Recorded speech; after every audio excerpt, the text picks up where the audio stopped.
Hello everyone. Welcome to another episode of AdventYours Sabbath School Review. Have you ever wondered why we are still studying Galatians? It has only 6 chapters, and it seems that we are clinging onto every word trying to interpret its meaning. Is it all as relevant to us as these days? Faith in the law, but which is more important?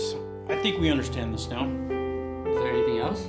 Paul was annoyed. Somebody with influence had been misleading the Galatians during Sabbath school and divine service at church. The young Christians at the various churches of Galatia had started to believe the teaching that in order to obtain salvation, Jewish custom and beliefs, legalism had to be practiced. This very same actions and teachings had led the Pharisees to plot against Jesus. Very same customs that Paul, or Saul at this time, to persecute thousands of Christians, was starting to gain traction again. O foolish Galatians, who has bewitched you that you should not obey the truth? Are you so foolish? Have you begun in the Spirit?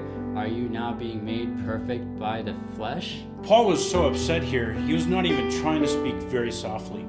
He is addressing this group of believers with boldness and sincerity. These were people who had been converted by the Holy Spirit after hearing and believing Jesus' gospel of grace. Why were they now trying to live the promise of salvation through their own power and merit? As a matter of fact, why are we today still trying to obtain access through heaven through our own efforts? Why are we worried about the amount and frequency of our tithes and offerings instead of returning with joy what the Lord has granted us with love? Why are we concerned with dressing nicely for church if Christ is not abiding in the most important temple, our hearts? Amen.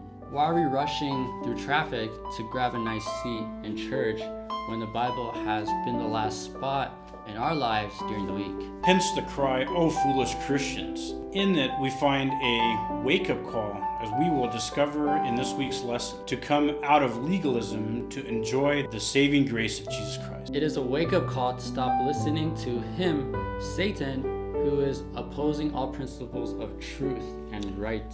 For if we do this, we will be able to claim and enjoy through the faith the blessing of a new life free of sin, covered by the blood and the righteousness of Christ, which consequently will lead us to an eternity by his side. Thanks for watching. See you next time. And also, feel free to subscribe.